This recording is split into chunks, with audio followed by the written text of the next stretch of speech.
अच्छा, reactivity towards halogen हो गया था क्या? रिएक्टिविटी टुवर्ड्स हेलोजन हो गया था। ठीक है, तो मतलब इनकी केमिकल प्रॉपर्टीज होगी।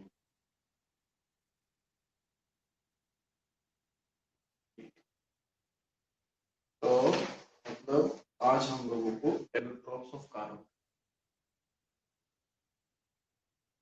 हेडिंग बना दो, allotropes of carbon.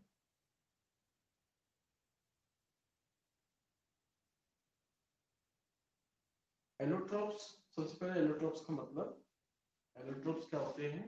Same element की डिफरेंट फॉर्म्स होती हैं जिनकी केमिकल प्रॉपर्टीज सेम होती हैं और फिजिकल प्रॉपर्टीज डिफरेंट होती हैं, क्योंकि इनके स्ट्रक्चर जो हैं वो एक दूसरे से अलग होते हैं, डिफरेंट।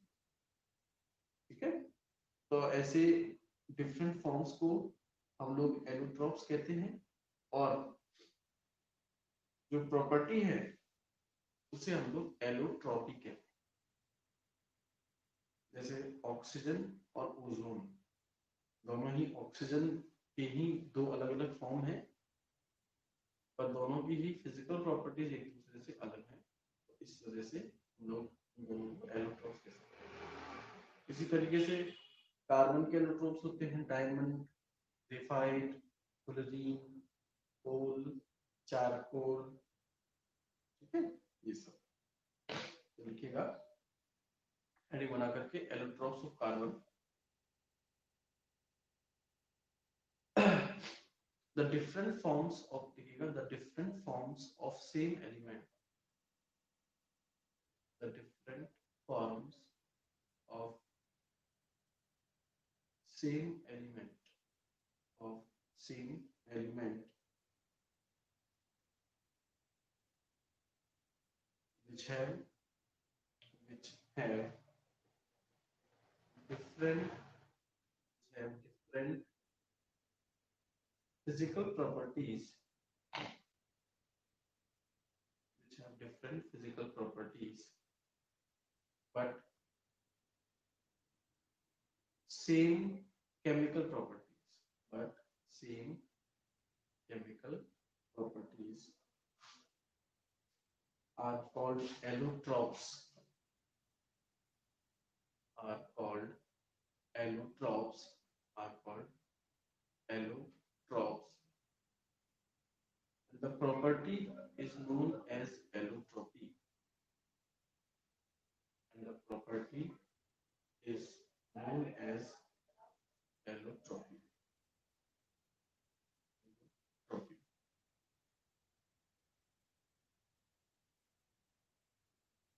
कार्बन के दो टाइप के एलोट्रॉप्स होते हैं, एक क्रिस्टलाइन, एक नॉन क्रिस्टलाइन। क्रिस्टलाइन जो कि क्रिस्टल्स के फॉर्म में पाए जाते हैं, जैसे डायमंड, ग्रेफाइट और फ्लोरीन, यही अपने सिलेबस में है। नॉन क्रिस्टलाइन जो कि क्रिस्टल्स के फॉर्म में नहीं पाए जाते, जैसे carbon black, coal, charcoal and coke. से carbon exists in two allotropic forms. Carbon exists in two TWO in two allotropic forms. In two allotropic forms. पहली क्रिस्टलाइन, पहली है क्रिस्टलाइन, क्रिस्टलाइन ब्रैकेट में लिख देना, having well defined crystal structures, having well defined crystal structures, well defined crystal structures। और इसकी तीन forms का नाम लिखता हूँ, जिनको हम लोग अभी थोड़ी देर में डिटेल में करेंगे। तीन फॉर्म्स का नाम, डायमंड, ग्रेफाइट और फ्लोरीन।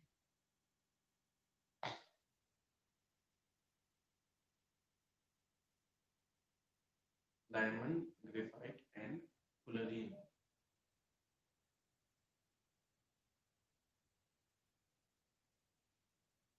हाँ जी, दूसरी है non crystalline.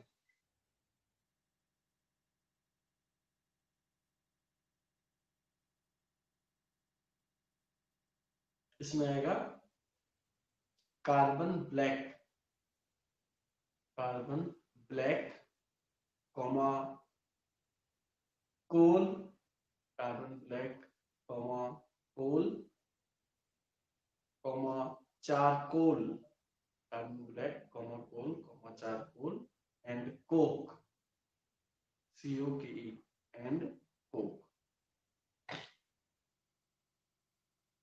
Non crystalline form अपने सिलेबस में नहीं है, हमें सिर्फ क्रिस्टलाइन फॉर्म जो है वो पढ़नी है। तो डिटेल स्टडी करने जा रहे हैं। सबसे पहले टाइम हेडिंग बना दीजिएगा। पहली जो क्रिस्टलाइन एलोट्रोपिक फॉर्म है कार्बन की वो है time. Time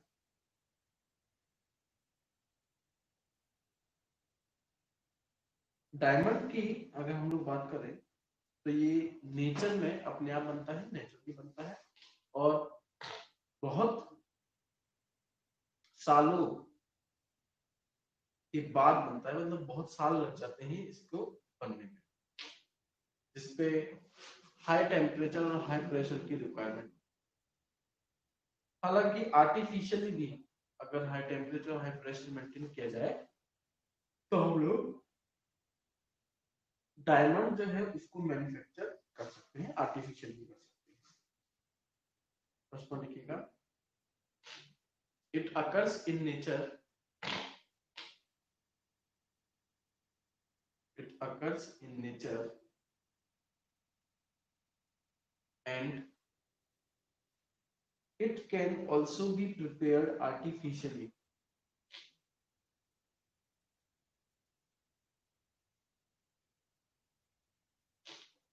It can also be prepared artificially at high temperature and high pressure.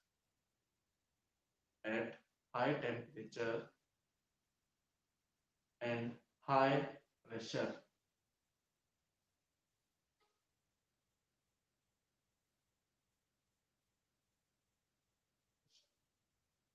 अगर इसके स्ट्रक्चर की हम लोग बात करें तो देखो इसमें हर कार्बन का हाइब्रिडाइजेशन होता है sp3, जिसमें हर कार्बन एटम 4 दूसरे कार्बन एटम से जुड़ा होता है और एक 3D नेटवर्क बनाता है जो बहुत ही ज्यादा कॉम्प्लेक्स और कॉम्प्लिकेटेड होता है। ये इतने ज्यादा कॉम्प्लिकेटेड होते हैं कि इनकी बॉन्ड्स को तोड़ना बहुत ज्यादा मुश्किल हो जाता है।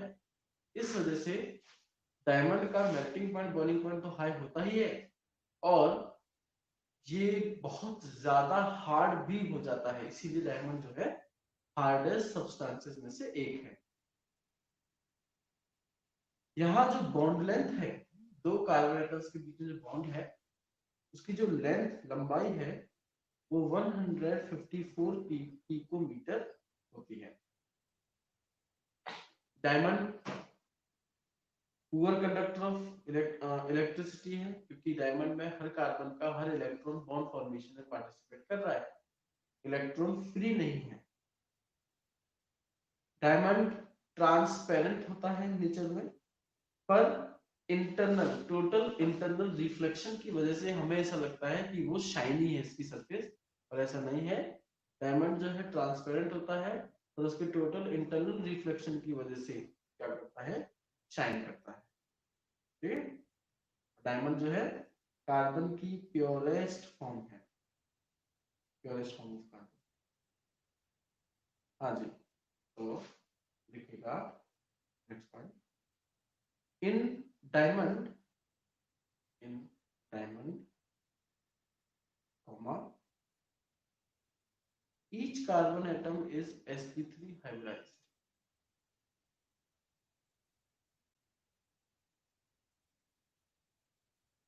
Each carbon atom is sp3 hybridized,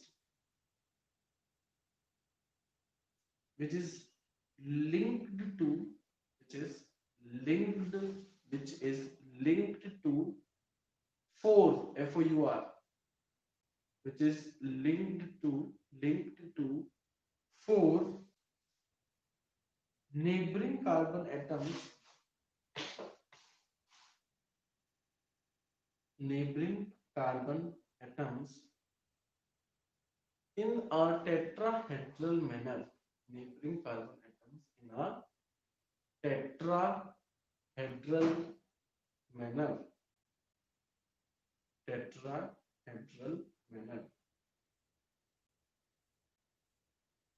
Next point. This network extends, EXTENDS, this network extends in three dimensions.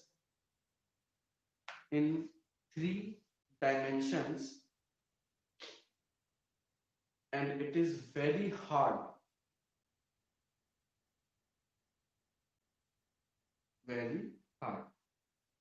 फटाफट से एक रफ डायग्राम जो है डायमंड का जो आपको दिखाई दे रहा है, इसमें टेट्राहेड्रल मैनर में आपको हर कार्बन एटम को बनाना है.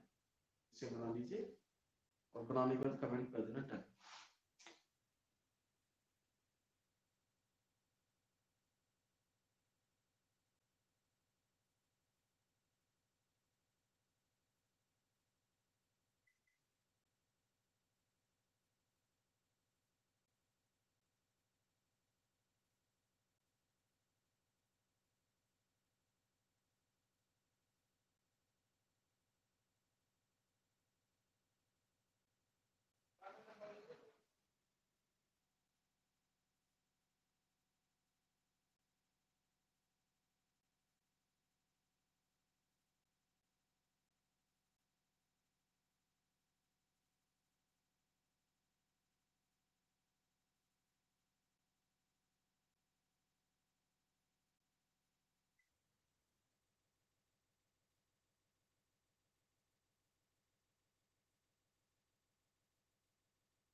मेरे पास नियति का कमेंट आया है, बाकी बच्चे भी जल्दी से डायग्राम बनाकर comment.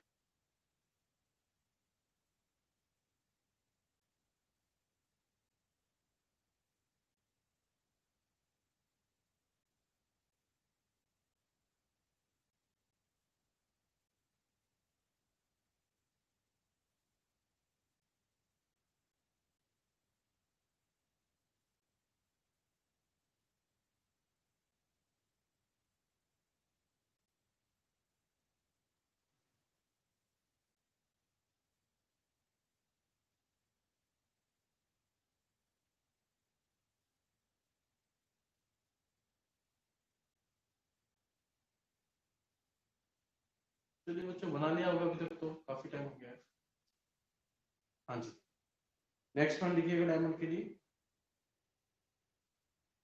Diamond is the purest form of carbon. Next 22, diamond is the purest form of carbon. Diamond is the purest form of carbon.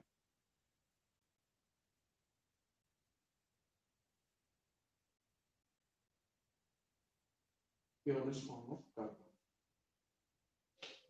Next point, the bond length between two carbon atoms. The bond length between two carbon atoms in diamond is 154 picometer.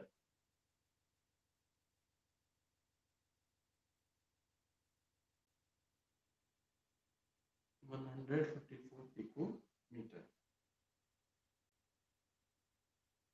Next point,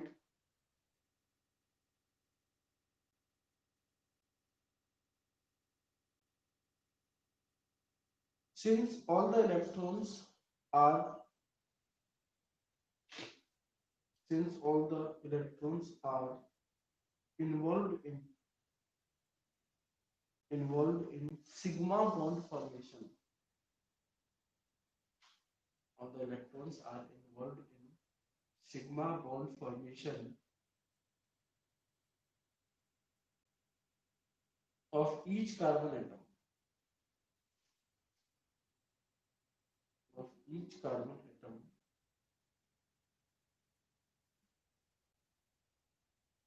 Comma. Therefore, diamond is a poor conductor of electricity. Therefore, diamond is a poor conductor of electricity.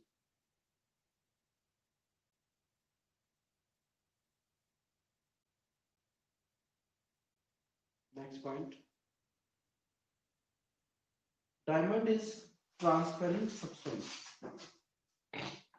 Diamond is transparent substance, but it looks shiny.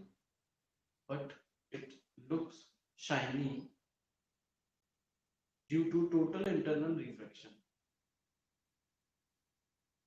Due to total internal refraction.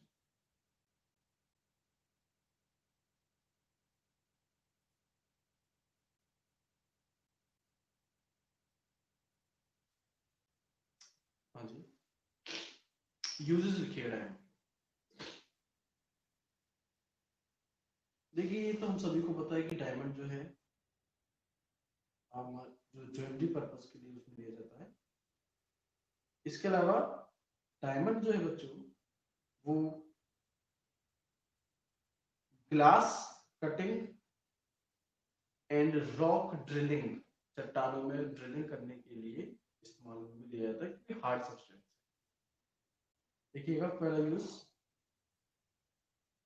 It is used as precious gems. It is used as precious gem in jewelry.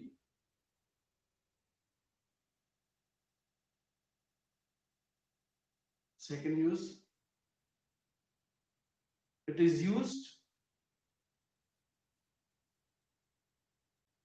for cutting glass. It is used for cutting glass and rock drilling. Cutting glass and rock drilling. Rock drilling.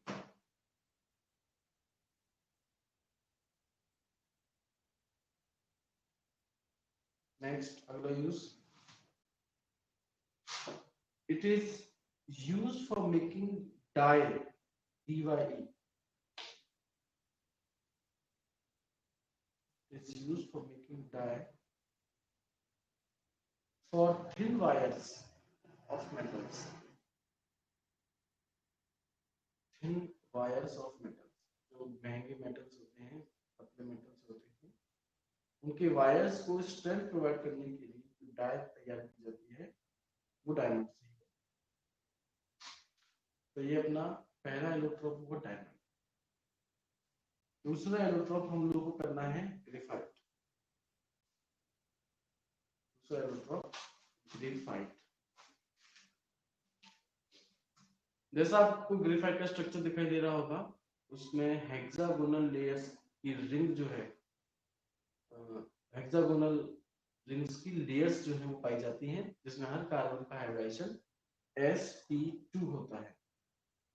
यहाँ covalent bond ring के अंदर और layers के बीच में week van der Waals forces पाए जाते हैं, इसीलिए दो लेयर्स के बीच में बॉन्ड लेंथ काफी ज्यादा है, 340 पिकोमीटर, जबकि रिंग्स के अंदर जो कार्बन जो है उनकी लेंथ है 141.5 पिकोमीटर। तो ये जो लेयर्स है बड़ी आसानी से एक दूसरे के ऊपर स्लाइड कर सकती हैं। इस वजह से ग्रेफाइट नेचर में स्लिपरी होता है, स्मूथ होता है, सॉफ्ट होता है, melting point boiling point diamond के मुकाबले काफी कम होते हैं। और ग्रेफाइट जो है, क्योंकि हाइब्रिडाइजेशन sp2 है, तो एक इलेक्ट्रॉन जो है यहाँ कार्बन का, वो डीलोकलाइजेशन, एक तरीके से मूवमेंट जो है उसमें पार्टिसिपेट कर देता है, जिसकी वजह से ग्रेफाइट जो है वो गुड कंडक्टर ऑफ इलेक्ट्रिसिटी साबित होता है। ठीक है, ठीक है, फर्स्ट पॉइंट ग्रेफाइट के लिए।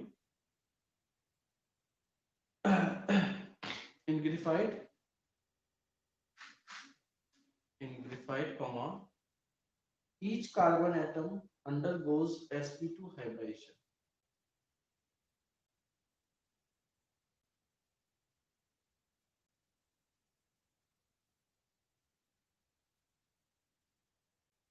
sp2 hybridization. Next point,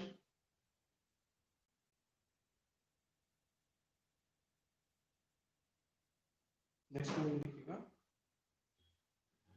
graphite consists of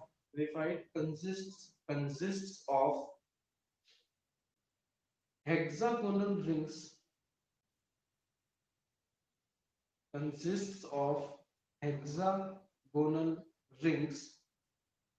in which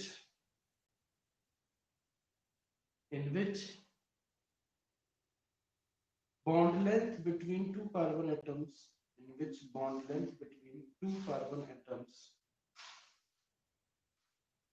is 141.5 picometer, is 141.5 picometer.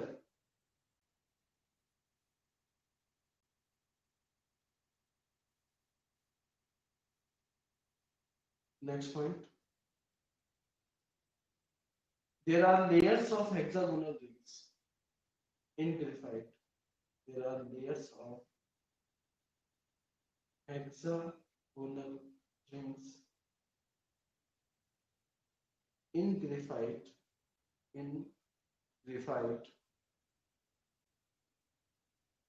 which are separated by 340, which are separated by 340 picometer,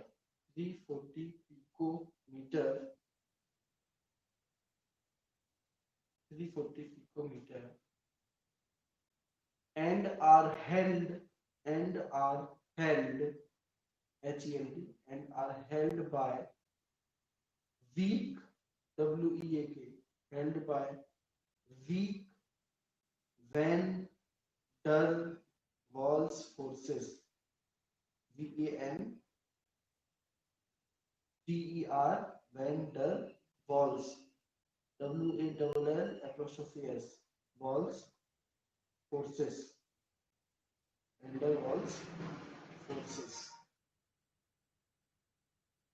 Full stop. Therefore, the hexagonal layers can slip over each other. Therefore, the hexagonal layers can slip over each other.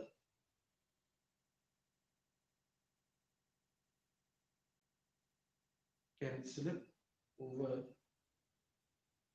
each other full stop. Hence, graphite is a good conductor of electricity.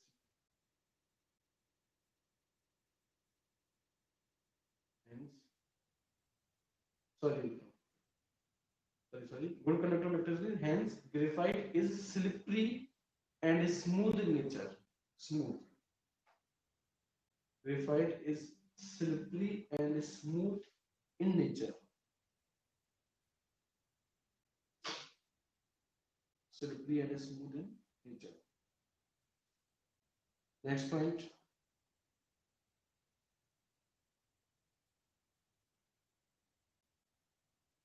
Since only 3 electrons of each carbon, since only 3 electrons of each carbon are used in making hexagonal rings. Each carbon are used in making hexagonal rings, comma,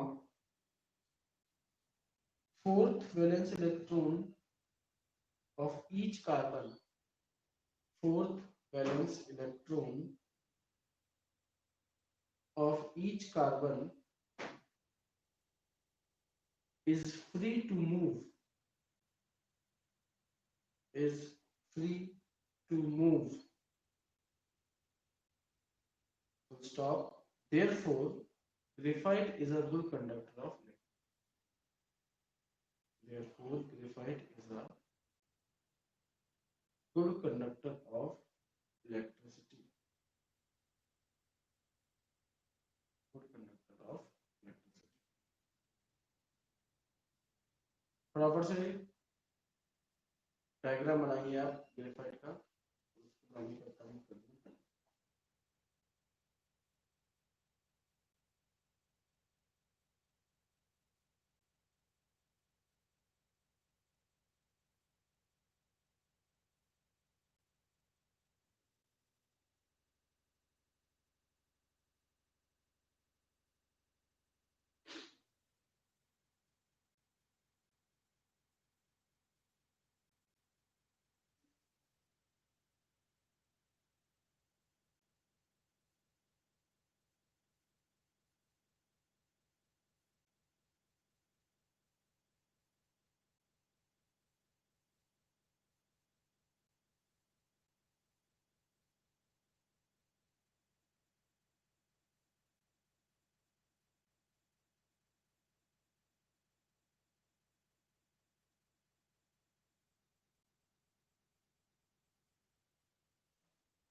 तो मेरे पास बच्चों नियति और निशा के comments आ गए हैं।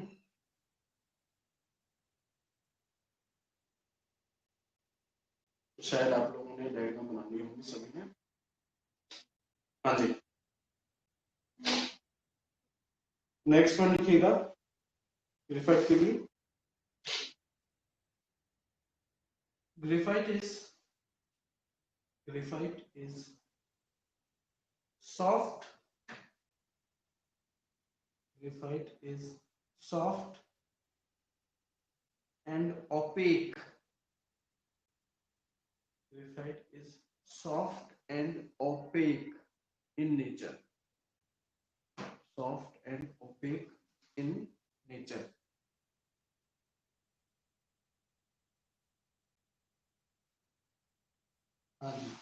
Uses लिखिएगा graphite.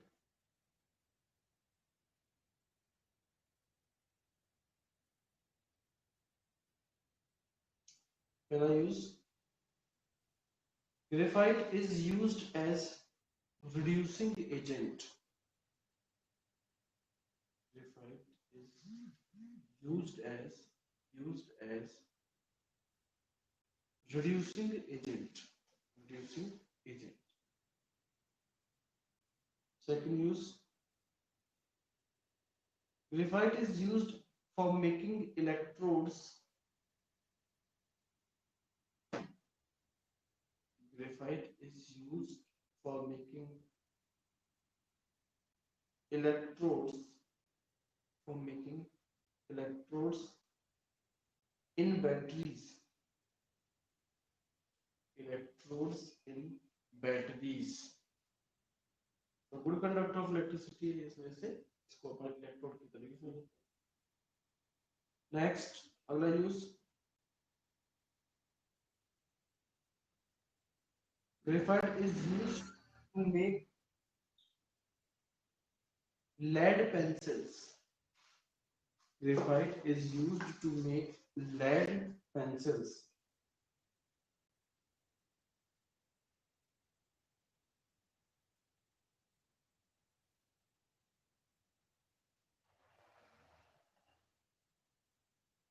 Next अगला use, graphite is used as solid lubricant. Solid lubricant, lubricant जो कि फ्रिक्शन को कम करने का काम करता है। Solid lubricant for heavy machinery. Solid lubricant for heavy machinery. For heavy machinery.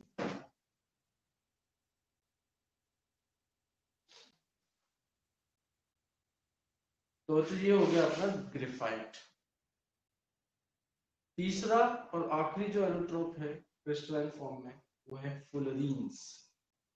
Heading में आ दीजिएगा फुलरीन्स।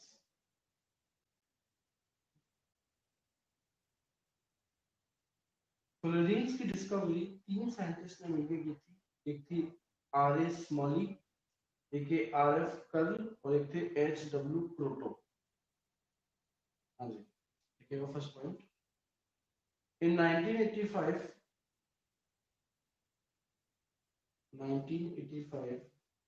fullerenes was discovered collectively by fullerenes was discovered collectively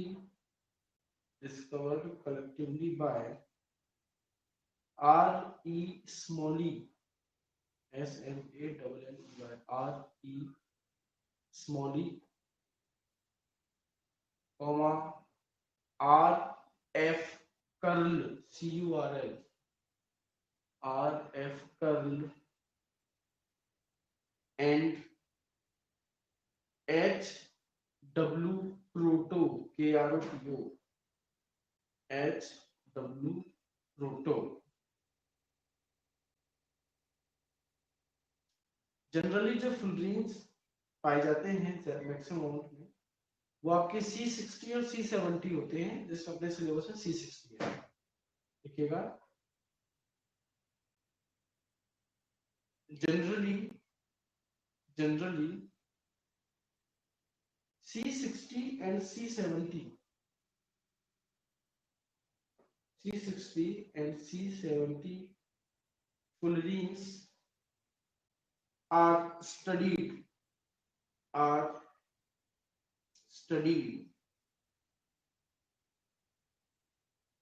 next point.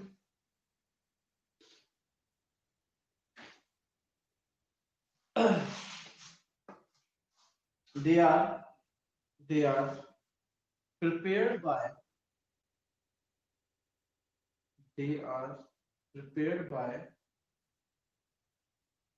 evaporating graphite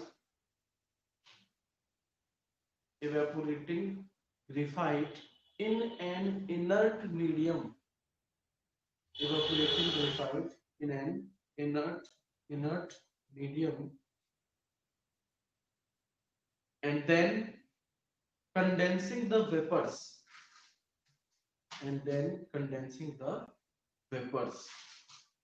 तो सबसे पहले ग्रेफाइट को इलेक्ट्रिसिटी की हेल्प से आप इवेपोरेट करते हो और उसके वेपर्स को कलेक्ट करके जब कंडेंस कर देते हो, ठंडा कर देते हो, तो उससे आपको C60 या C70 जैसा फुलरिंग जो है आपको मिल जाता है।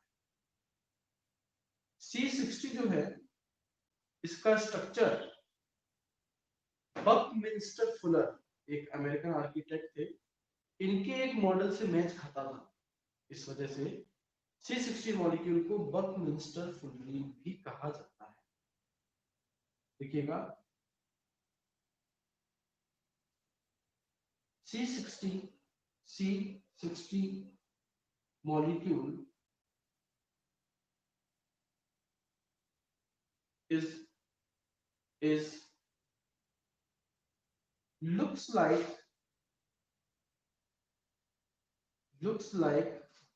the model given by Buckminster Fuller. Model given by Buckminster Fuller,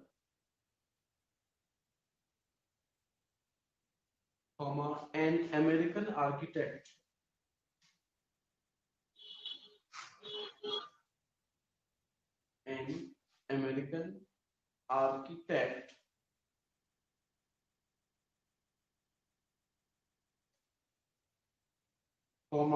Therefore it is also called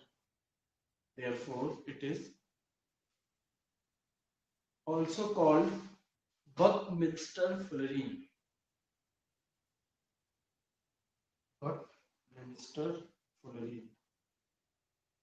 और buckyball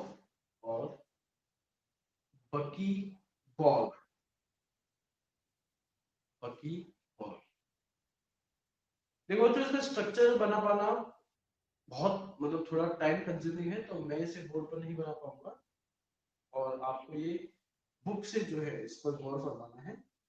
इसके अंदर भी हर कार्बन एटम जो है वो sp2 हाइब्रिडाइज होता है।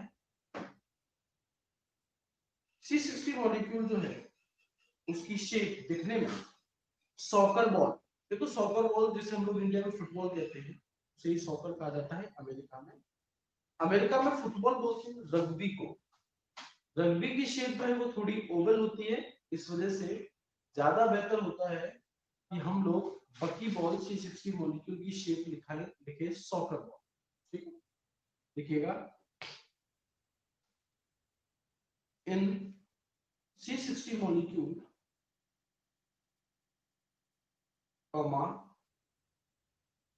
all the carbon atoms are equal.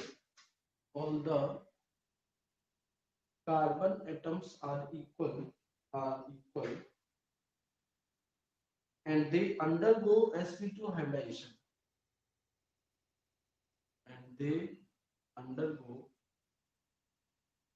sp2 hybridization. sp2 hybridization.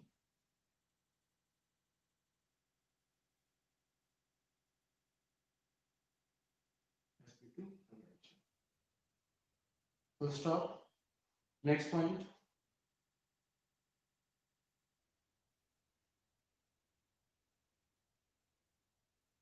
the shape the shape of C16 molecule is just like soccer ball. Shape of C16 molecule is just like soccer ball. Bracket में आप लिख सकते हो football.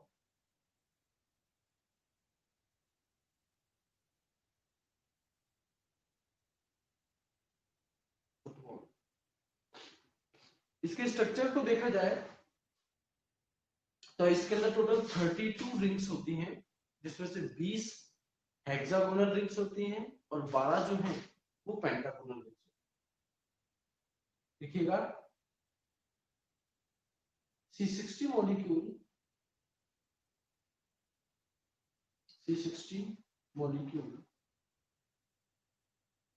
contains 32 cyclic rings. 32 cyclic rings which 20 are hexagonal rings. 20 are hexagonal rings.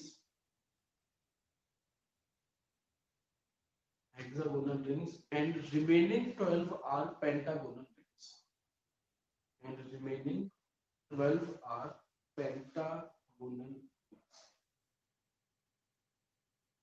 अगर diagram आपके सामने हो तो आप उसके स्ट्रक्चर में जरा गौर फरमाइएगा कि एक हेक्सागोनल रिंग तो पेंटागोनल रिंग से भी जुड़ रही है और एक हेक्सागोनल रिंग से भी जुड़ रही है, पर जो पेंटागोनल रिंग है वो सिर्फ और सिर्फ हेक्सागोनल रिंग से ही डायरेक्टली. देखिएगा hexagonal ring in fullerene, hexagonal ring in fullerene is attached with both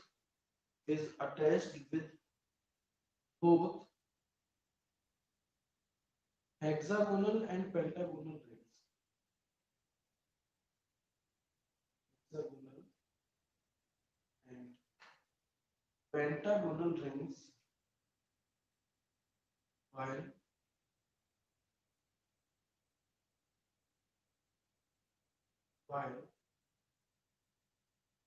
pentagonal rings are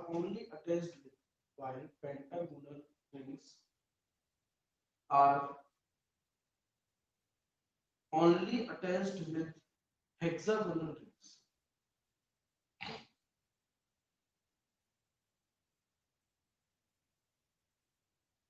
Hexagonal. अब बच्चों इसके स्ट्रक्चर के लिए आपको छोड़नी है जगह. थोड़ा सा कॉम्प्लिकेटेड है, बनाने में थोड़ा सा वक्त लगेगा आपको, इसलिए से आप ये काम जो है घर से करेंगे. आपको इसके स्ट्रक्चर के लिए स्पेस यहाँ पर छोड़ देनी है और आपको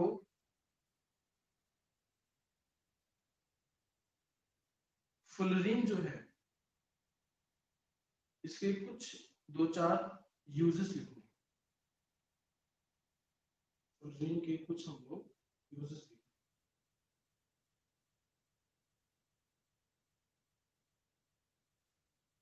हाँ, पहला यूज है fullerene is used to prepare superconductors.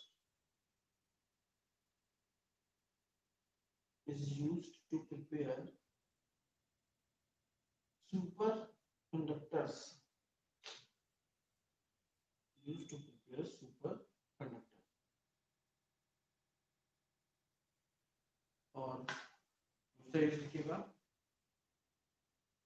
it is used to transport radioactive elements. It is used to transport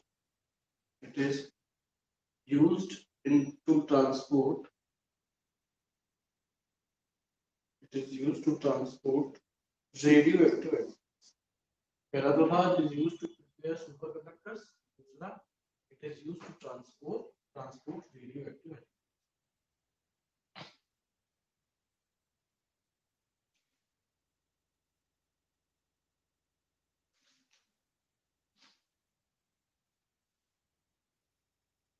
radioactive. तो बच्चों रिवाइज्ड सिलेबस के अकॉर्डिंग ये चैप्टर जो है अपना ओवर होता है। यहीं पर आपको बस C60 बकमिंस्टर फुलरिंग जो है उसका डायग्राम आप लोगों को घर से ड्रॉ करना है। और ये अपनी आखिरी ऑनलाइन क्लास थी, जैसा कि आपको पता है 18 से मंडे से आपके स्कूल जो है वो ओपन होने जा रहे हैं, जिसमें हम लोग आपकी ऑफलाइन क्लासेस लेंगे, जिसके रिगार्डिंग में आपको टाइमिंग वगैरह जो है आज या कल आपके पास व्हाट्सएप ग्रुप में मैसेज रहेगा। और आपके व्हाट्सएप ग्रुप पर एक परफॉर्मा स्कूल की तरफ से सेंड किया गया है, एक फॉर्म है जिस पर आपको अपनी डिटेल्स वगैरह जो है वो फिलअप करनी है और अपने पेरेंट्स का सिग्नेचर उस पर करवा करके 18 को कंपलसरी है, 18 को ला करके उसे सबमिट करवाना ही करवाना है। और मास्क पहन करके आना है, खुद की वाटर बोतल, lunch box, geometry box, pen, pencil etcetera ये सब खुद के होने हैं। मतलब आपको किसी के साथ किसी भी चीज की शेयरिंग जो है वो अलाउड नहीं है, आपको शेयरिंग नहीं करनी। हमें अपनी सेहत का पूरा ध्यान रखना है कि स्कूल्स में अगर एक भी बच्चा पॉजिटिव आ गया तो बहुत जल्दी पूरे स्कूल में फैल जाएगा, पूरे स्कूल में सबके सब पॉजिटिव हो जाएगा। तो इस वजह से एक तो फॉर्म आपको पूरा फिल करके लेकर के साइन करवा के लेके आना है और अपने ओन जो भी आपका पर्सनल मटेरियल है वो आप लेकर के आएंगे, जिसे आप शेयर किसी के साथ किसी भी हाल में नहीं करें। ठीक है, तो मैं उम्मीद करता हूँ हम लोग जो है आपसे मंडे को ऑफलाइन क्लासेस में आप सभी से मिलेंगे। ठीक है, और ये काम आप कर दीजिएगा। और नेक्स्ट जो ऑफलाइन क्लास हम लोग करेंगे उसमें हम लोग थर्मोडायनामिक्स या फिर state of matter in chapters से कोई एक करेंगे। ठीक है, फर्स्ट बुक का केमिस्ट्री फर्स्ट पार्ट, तो बुक लेकर के हम लोग आएंगे। ठीक है, चलिए आपसे जो है बच्चों में नेक्स्ट क्लास में